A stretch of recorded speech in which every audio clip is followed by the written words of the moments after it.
सच बोलूँ तो 2007-8 में ही हमें अपने डायमंडशिप की झलक दिखने लगी थी। इसीलिए अपने स्ट्रक्चर्स को ठीक देखते हुए और नंबर्स को देखते हुए जुलाई 2008 में मैंने अपने अपलाइन डायमंड से बातचीत की, उनके साथ मिलकर एक कार्यक्रम तय किया, एक कंप्लीट प्रोजेक्ट रिपोर्ट तैयार किया 2008-9 के लिए। हमने टाइम फ्रेम भी डिसाइड कर लिया कि सितंबर 2008 से हमारी शुरुआत होगी डायमंडशिप की और मई 2009 तक हम ज़रूर ख़त्म कर लेंगे। यही नहीं, हमने कुछ विशिष्ट अपने काम करने के तरीके, वर्क एथिक्स को भी फ्रेम किया, प्राथमिकताएं सुनिश्चित की और उन प्राथमिकताओं में कई ऐसी चीज़ें थी जिसमें सुनीता ने काफ़ी मदद की। जब हमने डिसाइड किया 2008-9 में डायमंड जाना है तो फर्स्ट हमने अपने आप को अनुशासित किया और फिर छोटे छोटे काम जो करने छोड़ दिए, जस्ट लाइक जैसे बर्थडे में जाना है, शादी में जाना है, घूमने जाना है, और लगा कि नहीं एक साल में पहले बिज़नेस के काम को ही प्राथमिकता दे कि इसको फिनिश करना है और डायमंड जाना है। और इसके लिए पूरा स्ट्रॉन्ग होके हमने काम किया और प्रेमवत को मैंने वचन दिया कि मैं पूरी तरह आपके साथ हूँ और जो करना पड़ेगा हम करेंगे डायमंडशिप जाने के लिए। ये सच है, मेरी प्राथमिकताएं तो बस एक ही हो गई थी, लक्ष्य सामने था कि इस साल डायमंडशिप जाना है। हाँ, अगर यांत्रिक रूप से मैकेनिकली बात करूं तो अपनी नौकरी और बिज़नेस को थोड़ा संतुलित करने के लिए सोचा। यह भी सोच लिया कि काम करने के वक्त में मुझे शाम के वक्त में और सवेरे के वक्त में किस तरह से समय का अच्छा सदुपयोग करना है। और सबसे बड़ी बात जो मेरे मस्तिष्क में आई कि मेरा शरीर नौकरी में रहेगा, कहीं और रहेगा, लेकिन आत्मा डायमंडशिप के लिए ही काम करती रहेगी। मैं प्रे करता था और मैं रोज़ बोलता था कि मेरी प्राथमिकता इस साल डायमंडशिप जाने की है, और यह मेरे डायमंडशिप जाने का एक पूरा कार्यक्रम था।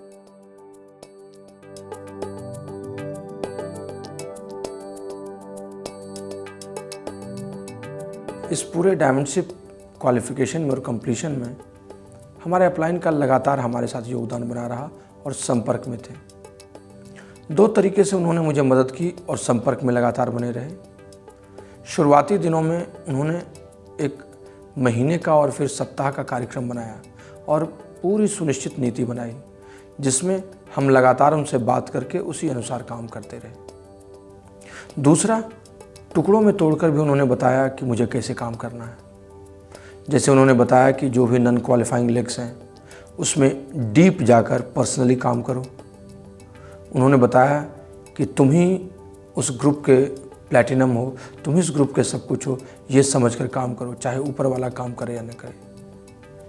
उन्होंने मुझे यह भी बताया कि नीचे जितने पिन्स को ब्रेक करोगे, बिजनेस उतना जल्दी क्वालिफाइंग मोड में आएगा।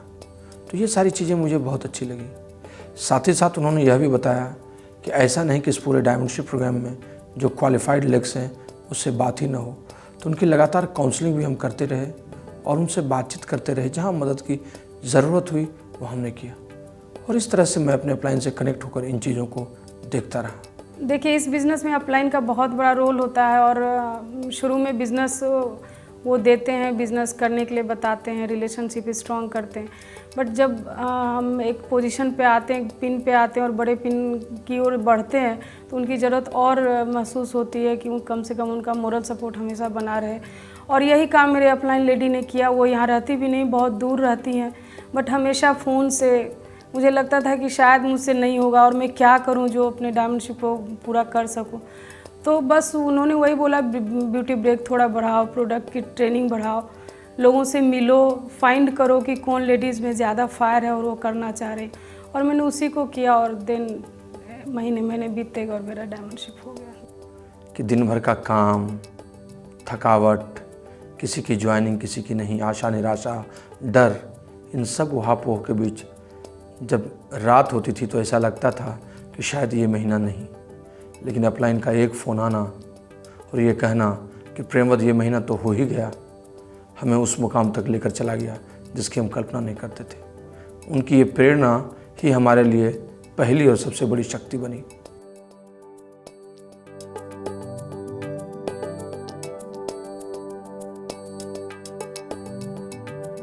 वास्तव में कहूँ तो मेंटरशिप शब्द ही अद्भुत शब्द है।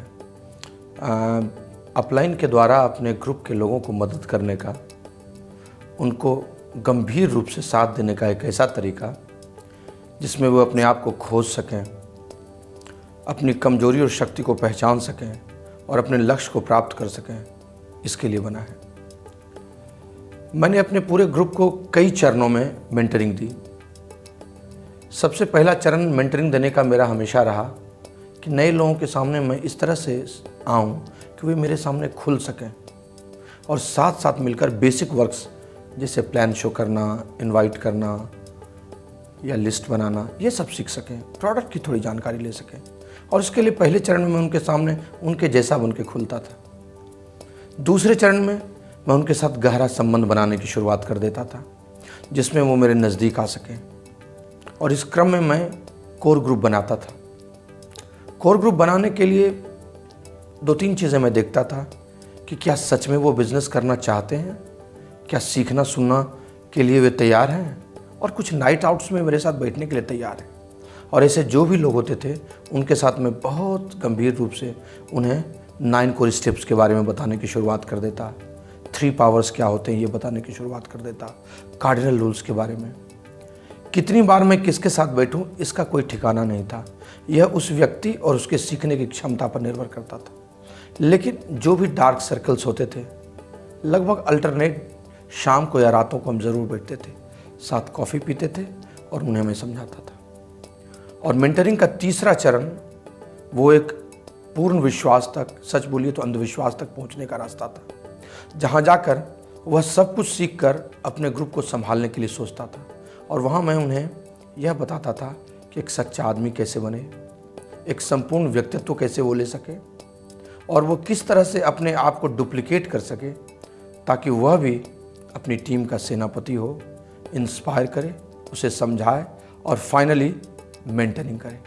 हमने हमेशा से लेडीज़ के साथ रिलेशनशिप कैसे स्ट्रॉन्ग बनाए ताकि वो बिज़नेस में टिक सकें और अच्छे से बिज़नेस समझ सकें और अच्छे से बिज़नेस करें, इस पे हमेशा ध्यान दिया है। और हम कोर कुछ हर लेग से कोर ग्रुप की लेडीज़ को हमने कलेक्ट किया। और जैसे पहले भी हम मीटिंग करते थे बट मंथली या 2 महीने पे, और इस बीच हमने थोड़ा मीटिंग को बढ़ाया। और जिस भी लेडीज़ में लगता था कि ये बिज़नेस अच्छे से कर सकती हैं, मुझे थोड़ी भी संभावना लगती थी, तो मैं थोड़ा अलग से उनसे रिलेशन बिल्ड करने की कोशिश करती थी। जैसे रोज़ उनसे बात करना फ़ोन पे, उनको थोड़ा थोड़ा बिज़नेस समझाना और बिज़नेस क्या है और बिज़नेस वो भी कर सकती हैं और इस बिज़नेस में उनका भी बहुत बड़ा योगदान हो सकता है और उनके बिना ये बिज़नेस नहीं हो सकता है क्योंकि हस्बैंड वाइफ बिज़नेस है। ये हम हमेशा उनको बताने की कोशिश करते थे और कुछ दिन अगर हम उनके साथ बात करते थे, उनको बताते थे, तो वो अच्छे से बिज़नेस में फिर समझ जाती थी और अपना बिज़नेस अपने हाथ में लेती थी।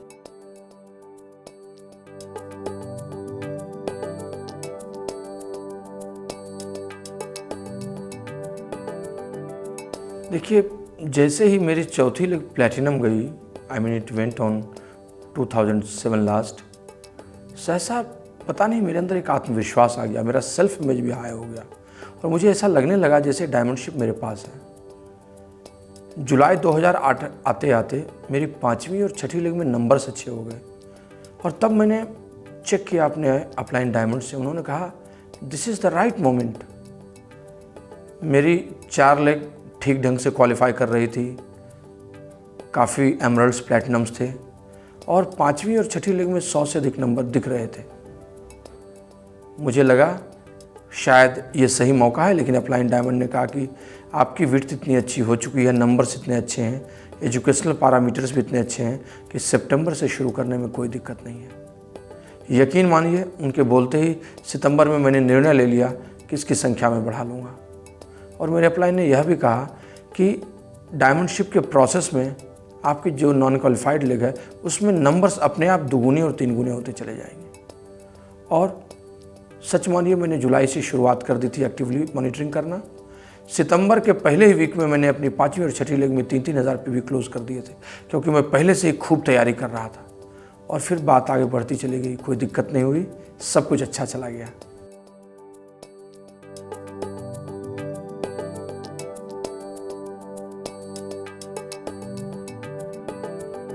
मैंने किताबों में पढ़ा था और 9 कोर स्टेप्स में भी देखा था कि अगर आपको किसी भी क्षेत्र में बहुत बड़ी सफलता लेनी हो तो उस क्षेत्र के लोगों की संगत और जानकारियों की संगत आपको रखनी होगी। एसोसिएशन से सीधा मतलब है किताबें, सीरीज़ और सबसे बड़ी संगत सफल लोगों का बीबीएस और ओपन मीटिंग्स के माध्यम से। जब मैं डायमंडशिप कर रहा था तो मुझे इस समय और भी ज़रूरत थी, क्योंकि अपने क्वालिफाइड लेग्स के अलावा जो मेरे नॉन क्वालिफाइड लेग्स थे उसमें अभी उतने लीडर्स नहीं थे, संख्या भी खूब नहीं हुई थी। तो मैंने ओपन मीटिंग्स को संख्या बढ़ाने का सबसे बड़ा हथियार बनाया, क्योंकि उस नॉन क्वालिफाइड लेग्स में मैं ही मैजिक था। मैं बहुत जगह जाकर प्लान शो नहीं कर सकता था एक दिन में। कम से कम हफ्ते में एक ओपन मीटिंग मिलती थी जिसमें कई प्रॉस्पेक्ट्स एक साथ मेरे कई डिस्ट्रीब्यूटर ले आते थे, और प्लान शो एक बार होने के कारण कई स्पॉन्सरिंग आती थी। तो इस पूरी डायमंडशिप में मैंने ओपन मीटिंग्स का स्पॉन्सरिंग मशीन के रूप में यूज़ किया। And I also suggest to everybody, BBS वह तो और भी महत्वपूर्ण था, क्योंकि जो मेरे नॉन क्वालिफाइड लेग्स थे वहाँ पर लीडरशिप बहुत नहीं आई थी, और मैं जानता था कि बीबीएस लीडरशिप क्रिएशन का सबसे बड़ा टूल है। अगर कोई व्यक्ति बहुत सीरियस नहीं है और किसी तरह उसे बिजनेस बिल्डिंग सेमिनार में पहुंचाया जाए तो बहुत संभावना है कि वह इंस्पायर्ड होकर सीरियस हो जाएगा। और इसीलिए मैंने अपने नॉन क्वालिफाइड लेग्स के अधिक से अधिक लोगों को इस बीच में बीबीएस में ले जाने की चेष्टा की, और परिणाम भी बहुत अच्छा आया। कई ऐसे लीडर्स अचानक आ गए और डिसीजन ले लिया बिजनेस बिल्ड करने का, जिसके बारे में मैं सोचता ही नहीं था, और यह सब बीबीएस का परिणाम था। सो बीबीएस और ओपन मीटिंग ने जान ला दी मेरे नॉन क्वालिफाइड लेग्स में। स्टैंडिंग ऑर्डर प्रोग्राम और बुक ऑफ द मंथ, यह तो एक ऐसा अचूक कार्यक्रम है जो घर बैठे अच्छे लीडर्स को सुनने का, उनसे सीखने का बड़ा माध्यम है। और विशेषकर उस यूनिफॉर्म ग्रुप्स में जहां अभी सारे लोग सीख नहीं पाए हैं, एक तरह का ही सीढ़ी उन सबों का एक तरह की सोच, एक तरह की दृष्टि और एक तरह का विचार देता है। और इसीलिए स्टैंडिंग ऑर्डर प्रोग्राम सबसे बड़ा हथियार है। किताबें वन वे टीचिंग्स का माध्यम होती हैं, एक तरफ से ही संवाद होता है, आदमी को कोई पूर्वाग्रह नहीं होता है और उस व्यक्ति से बिना किसी मरमराहट के वो सारी चीज़ें सीख सकता है। मैं विशेष रूप से बुक ऑफ द मंथ का ऋणी हूँ, क्योंकि हर महीने एक नई किताब ने, यानी साल में 12 नई किताब ने मेरे अंदर में आत्मविश्वास, ज्ञान और ऐसी बुद्धिमत्ता लाई कि मैं आगे लोगों को इनको बताने में भी कामयाब हो सका। तो मेरे विचार से book of the month, standing order programme अचूक माध्यम है, विशेषकर डायमंडशिप के समय में। इस बिज़नेस में जोड़ना आसान है, बट उन्हें टिका के रखना बहुत कठिन होता है, और यही ओपन मीटिंग, बीबीएस के माध्यम से हम उनको टिकाए रख सकते हैं बिज़नेस में, ऐसा मेरा मानना है। क्योंकि हम शुरू से ओपन मीटिंग के कायल हैं, ओपन मीटिंग बहुत एंजॉय करते थे शुरू से, और वहाँ लगता था कि अगर हम शुरू में नहीं बता पा रहे हैं तो नई लेडीज़ को, नए कपल को लेके जाते हैं तो वो जो ओपन मीटिंग के माध्यम से बिज़नेस समझ पाते हैं। तो ये मुझे बहुत अच्छा लगता था, और लगता था कि शुरू से ही हम बता पा रहे हैं किसी को। तो यही चीज़ हम मैसेज देते थे नीचे भी लेडीज़ को, स्पेशली लेडीज़ आती थी बहुत उत्साह से बिज़नेस में, बट उनको लगता था कि मीटिंग मेरे लिए बहुत इम्पॉर्टेंट नहीं है, मैं बिज़नेस कर लूँगी, मीटिंग क्या ज़रूरी है। बट मैंने उन्हें बताया कि मीटिंग बहुत ज़रूरी है, और बिज़नेस मीटिंग में ही जाके हम बिज़नेस करना सीखे या बिज़नेस को एंजॉय कर रहे हैं, तो आपके लिए भी मीटिंग बहुत ज़रूरी है। तो इस तरह ओपन मीटिंग जाने लगी, और स्पेशली हम लोग ध्यान देते थे कि अभी बहुत अच्छे कपल आ रहे हैं बीबीएस में, तो प्रियंवद का भी रहता था कि इन कपल को ज़रूर लाना, इन लेडीज़ को ज़रूर इनमें लाना, जो अभी तक नहीं बिज़नेस समझ पा रही हैं। थोड़ा क्वालिटी लोग आ रहे हैं, क्वालिटी पीपल को इसमें ले जाएंगे तो शायद उनको बिज़नेस समझ में आए। तो इस तरह से हम लोग फोकस करते थे कि इस बीबीएस में इस कपल को लाना है, इन लेडीज़ को लाना है, ताकि समझ में आए। और इस तरह बहुत अच्छा माध्यम मेरे लिए स्पेशली हुआ। और डायमंडशिप के टाइम में जो नई लेडीज़ आती थी तो लगता था शायद हम कम टाइम दे पाएंगे, तो इनको जल्दी से हम मीटिंग से, बीबीएस से अटैच करें और इन्हें सीडीज़ का इम्पोर्टेंस बताएं। तो ऐसा करके हमने उस दैट टाइम बिज़ी रहते हुए इजी किया अपने काम को।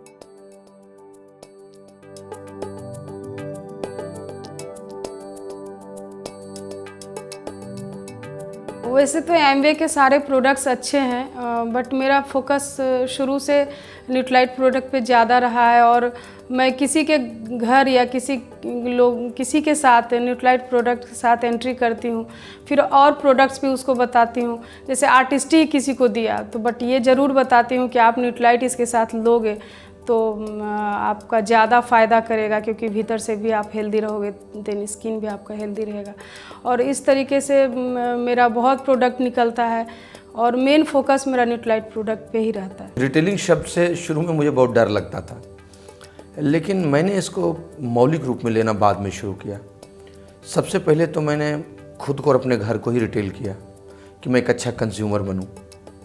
फिर मैंने इसे उन लोगों के साथ जोड़ना शुरू किया जहां मुझे अधिक आसानी हो, जैसे वे लोग जो अब सच में एमवे बिज़नेस में कभी थे हमारे साथ लेकिन अब नहीं हैं, वे भी हमारे अच्छे कस्टमर बनने लगे क्योंकि वो प्रोडक्ट्स की क्वालिटी पहले से ही जानते थे। और फिर उसके बाद उन लोगों को जिनको मैं बिज़नेस प्लान नहीं दिखाता था, सिर्फ प्रोडक्ट के बारे में बात करता था, उन्हें कस्टमर बनाना शुरू किया। तो धीरे धीरे हमारे काफ़ी कस्टमर्स बनने लगे। यही नहीं, विशेषकर न्यूट्रालाइट पर जब हमें बहुत विश्वास हो गया तो हमने बड़े क्लाइंट्स भी बनाने शुरू कर दिए। कुछ ऐसे डॉक्टर्स जिन्हें आयरन फॉलिक या पार्सेलियम से बहुत फ़ायदा हुआ, वे प्रिस्क्राइब करने लगे लोगों को और हम उन्हें देने लगे। और उसके बाद तो फिर हमारे लिए रिटेलिंग एक सामान्य सी वस्तु बन गई। हमें ऐसा लगने लगा जैसे यह करना कितना भारी लगता था और अब कितना आसान है।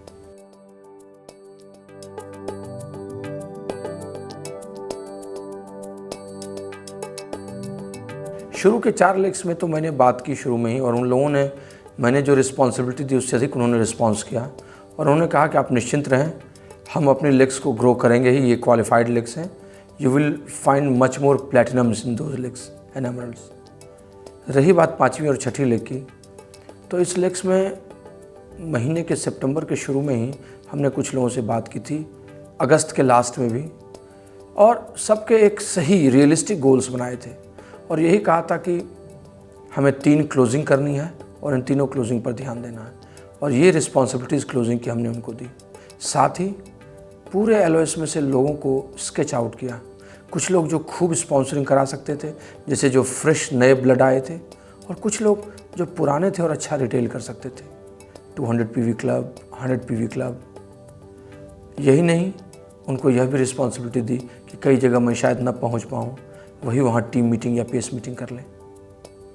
यकीन मानिए, मुझे पहले ये सैद्धांतिक लगा था, लेकिन सितंबर की क्लोजिंग के बाद से अक्टूबर से जादू हो गया था और लोगों ने अपनी रिस्पॉन्सिबिलिटीज़ ले ली थी और तूफ़ान आ गया था ग्रुप में, और फिर यह दायित्व उनके कर्तव्यों में बदलता चला, हमें पता ही नहीं चला। बाद में उनकी गोल्ड शिप, उनकी प्लेटिनम शिप उनके ही बलबूते पर हुई थी, लेकिन शुरू में रिस्पॉन्सिबिलिटीज़ मैंने ज़रूर दिया था।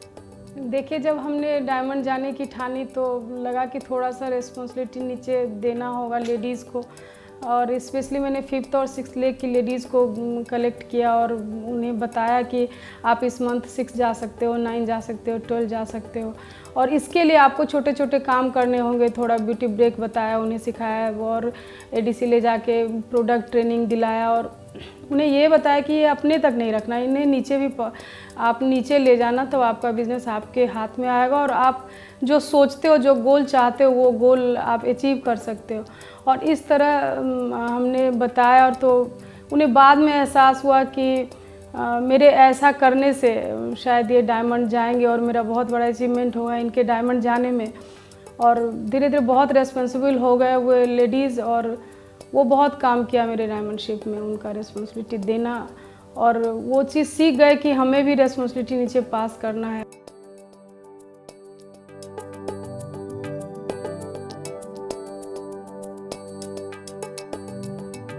डायमंडशिप कंप्लीट करने के बाद की स्थिति और पहले की स्थिति, क्या बोलूं और क्या नहीं बोलूं, जैसे लगता है पूरा संसार ही बदल गया है। अगर कोई पहली बात दिमाग में आती है तो ये आती है कि कोई भी आईबीओ इस बिज़नेस में आता है, उसके दिमाग में और उसके अवचेतन मस्तिष्क में एक ही चीज़ रहती है कि वो डायमंड पिन को अचीव करे। And thank God we have achieved it. इसने जो मानसिक शांति का सुख दिया है उसकी तुलना हो ही नहीं सकती है। और दूसरी चीज़, हम जिस पीस ऑफ माइंड में आ गए हैं हम बता नहीं सकते लोगों को। डायमंड शिप के बाद आज लगता जैसे है कि हमारा 2 साल का बेटा भी सिक्योर हो गया है फिनेंशियली, अन्य क्षेत्रों में भी। अगर रिकॉग्निशन की बात करूं तो डायमंड शिप की क्लोजिंग के दिन से 4 महीने गुजर गए हैं। ऐसा कोई दिन ही नहीं गुजरा है कि घर में फूलों का गुलदस्ता न आया हो। किसी दिन तो ऐसा हो जाता है कि पूरे अपार्टमेंट के लोग कहते हैं कि ये सैकड़ों गुलदस्ते आ क्यों रहे हैं। हम कामयाबी के मंजिल तक पहुँचे हैं, किंतु उस मंजिल तक पहुँचने के बाद जो सुख, जो सम्मान मिल रहा है उसकी कल्पना ही नहीं की जा सकती। पूरे विश्व भर के कोने कोने से फूलों का गुलदस्ता, फ़ोन कॉल्स और लोगों की खुशखबरियाँ, शुभकामनाएं आ ही रही हैं। कभी कोयम्बटूर के पास का एक डाउनलाइन एमाग्राम को देखकर फ़ोन करके हमें कांग्रेट्स करता है, तो कभी नॉर्थ ईस्ट का एक बंदा पूरे राज्य में हर लोग यह कहने लगे हैं यू आर द बेस्ट। और इससे बड़ा सम्मान कुछ नहीं हो सकता है। ये डायमंड शिप ने ही दिया है और ये संदेश सबके लिए है। पैसे की बात क्या करूं, अब तो वो सारी चीज़ें हमारे पास आ रही हैं जो हम सोच भी नहीं सकते थे। 1,500 स्क्वायर फीट से 3,000 स्क्वायर फीट के बड़े लग्जरी अपार्टमेंट में हम जनवरी में जा रहे हैं। नई सफारी VX फुल्ली लोडेड हमने खरीद ली है और अब लगता है जैसे कि हर महीना नए चेक्स और GIP हमें सब कुछ करा देंगे। तो ये रिकॉग्निशन, ये money, I can not believe it. अभी 4 महीने में हम न जाने कितनी जगह सम्मान पा चुके हैं। एमवे के सम्मान की शुरुआत हुई है, सक्सेस सेमिनार, अभी होची मिन जाना, अभी पेनांग में सैर करना, अभी कई जगह FED में मज़ा करना और सम्मान पाना, इंटरनेशनल सेमिनार्स। माय गुडनेस, हमारा पूरा ज़िंदगी और पूरा दिनचर्या ही बदल चुका है। हम बस इतना कह सकते हैं कि इस सम्मान, इस पैसे, इस शांति और सब मिलाकर चेहरे पर आई गई कांति के लिए किसी भी आदमी को डायमंड जाना चाहिए। यही मेरा संदेश सबके लिए। अच्छा लग रहा है और बहुत अच्छा लग रहा है। और इसका हमने प्रियमत से बात किया कि प्रियमत, डायमंड शिप आने के बाद इतना अच्छा लगता है तो हम लोग को 1 साल पहले एटलीस्ट डायमंड जाना चाहिए।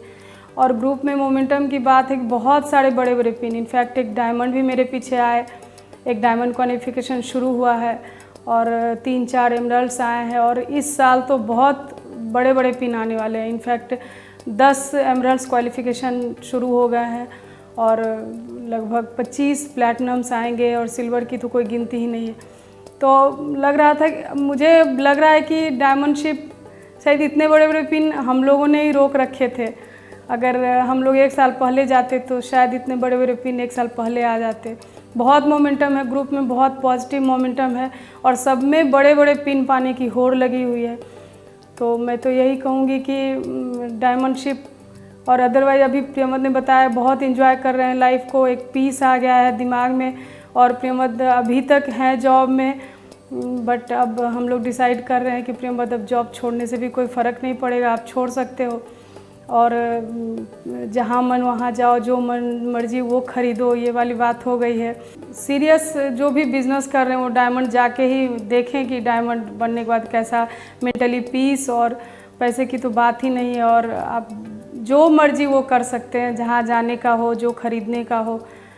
लगता है कि बस पैसे ख़त्म होंगे, अगले मंथ फिर ढेर सारे पैसे आ जाएंगे। और अभी इसी सोच के साथ हम मज़ाक कर रहे हैं।